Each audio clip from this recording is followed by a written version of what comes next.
Takulandirani ku AMTV Malawi kuchimake kwa nkhani zenizeni. Ngati nkhani imeneyo kuno kulibe, dziwani kuti nkhani imeneyo ndi yabodza. Mene mavoti tawerengera tinafotokozera kuti chisankho chathu chinachitika ma polling station 15,148 ndipo anthu amene anabwera kuzaponya voti nafotokoza kuti anali 5,502,982 imene inali 76.4% ya iwo amene analembetsa kaundula wathu wa voti, ndipo mavoti athu osavomerezeka anali 155,225 imene inali 2.8%. Tifotokoze kuti zotsatira zathu timawerengetsera ndi voti imene kandidati wina aliyense wapeza. Ifeyo timangowerengera kuti mavotiwo ayenda motani malingana ndi mmene anthu aponyera voti.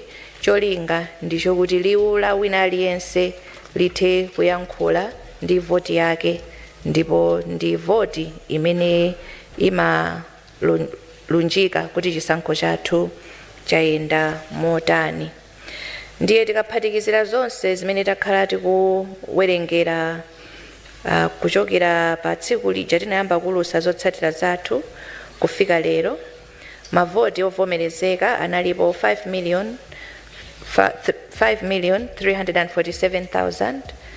5,347,757 ndipo mavoti amenewa ayenda motere. Dr. Joyce Hilda Banda, People's Party, apeza mavoti 86,106 imene inali 1.6% of the total valid votes.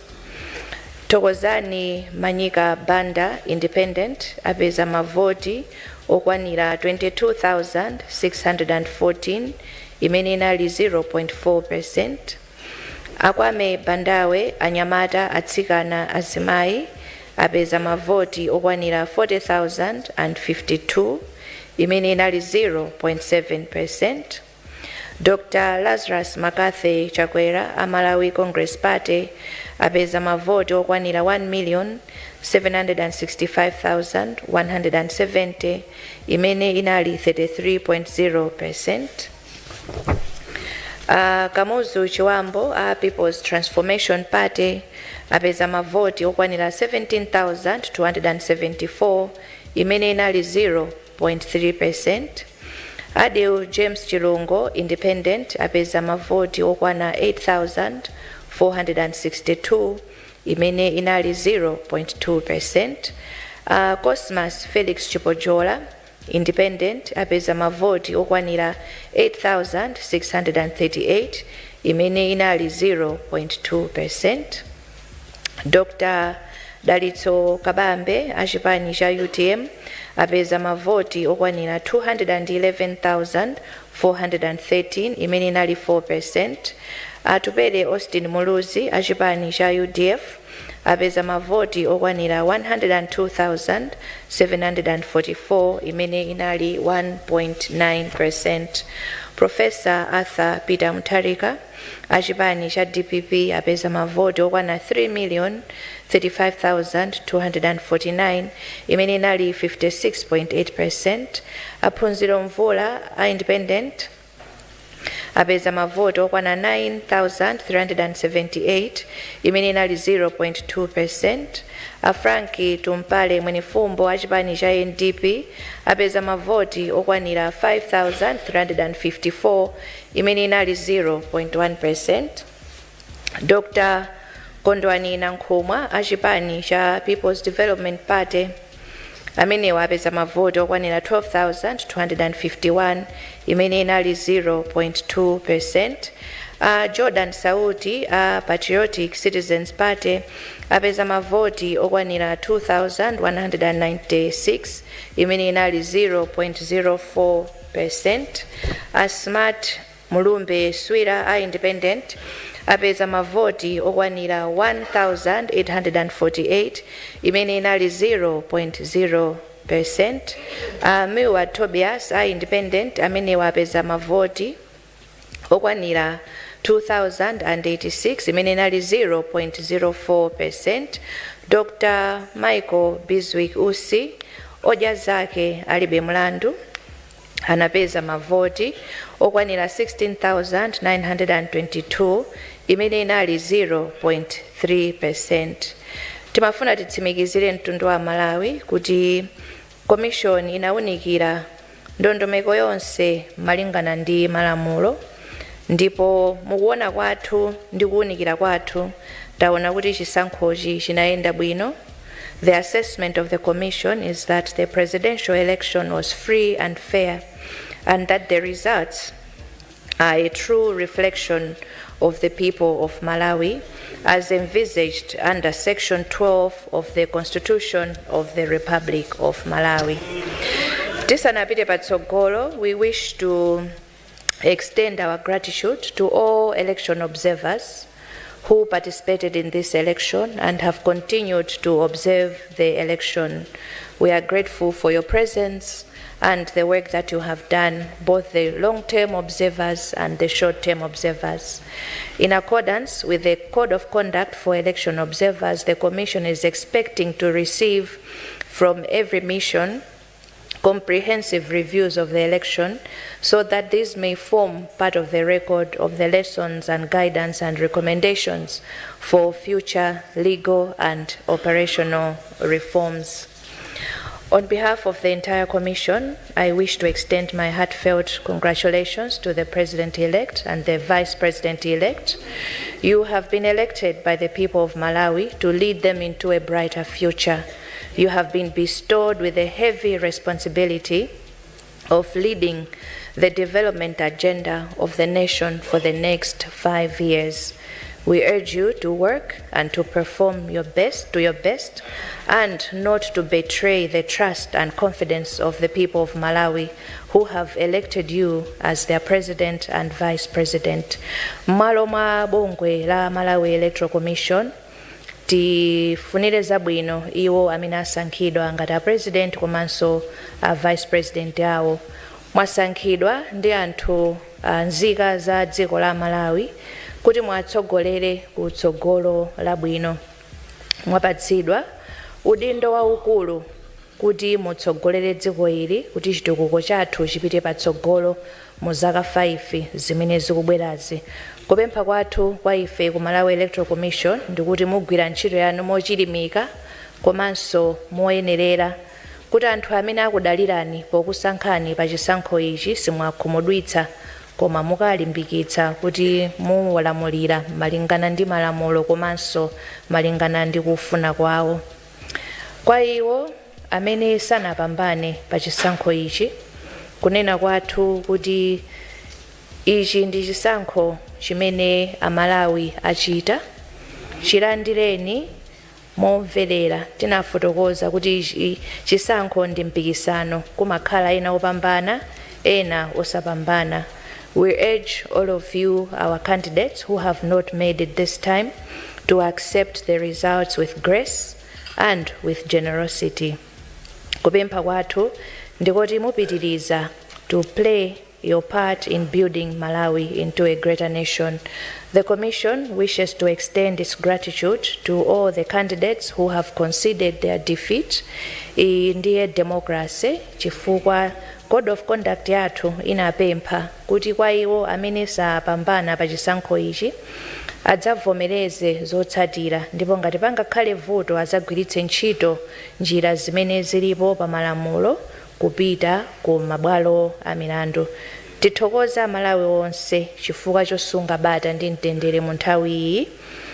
Malawi wathu ndi mmodzi, takhala tikunena choncho, ndiye kupempha kwathu is that we continue to maintain peace and calm. Amene tikusangalala tiyeni tisangalale osati monyoza ena, tiyeni tisangalale momangirira dziko lathu. To every Malawian, we wish to say that what binds us together is the fact that we all are Malawians and we are much stronger than all that separates us. Let us all work together to save our country and to give our future generations a better, stronger and prosperous Malawi. Let us maintain peace and public order following the declaration of these results. And now, ladies and gentlemen, by the powers vested in me, by Section 80, subsection 2 of the Constitution, as read with Section 95, subsection 6A of the Presidential, Parliamentary and Local Government Elections Act, I, Justice Annabel Mtalimanja, hereby declare candidate Professor Arthur Peter Mutharika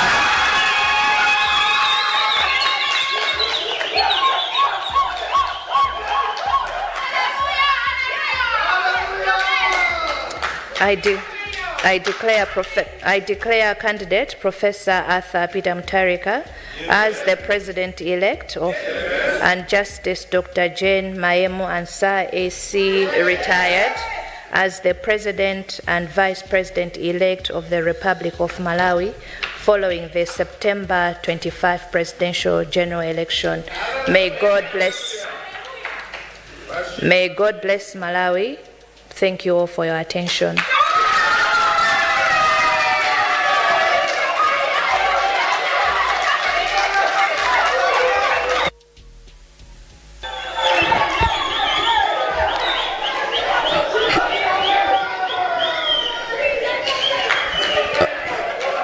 Let us bow down our heads in prayer. Our Heavenly Father, we once again thank you for this evening that you have given us. Thank you for the grace and the mercies that you showered upon us. Father, we would like you to bless us as we walk out of this room. We would like to have traveling messages for all our observers and the mission from abroad that came to witness these elections.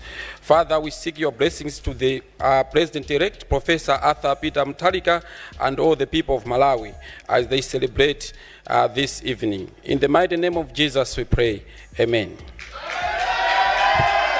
Zikomo kwambiri ndipemphe kuti dongosolo la nyumba muno oyamba kutuluka akhale ma commissioners athu komanso Inspector General Malawi Police Service ndi a Chief of Defense Malawi Defense Force kugwiritsa ntchito khomo lawo kenako ndikhale ndi makazembe athu kusatiranso. Zikomo kwambiri.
osayiwala kupanga subscribe ku channel ya AMTV Malawi.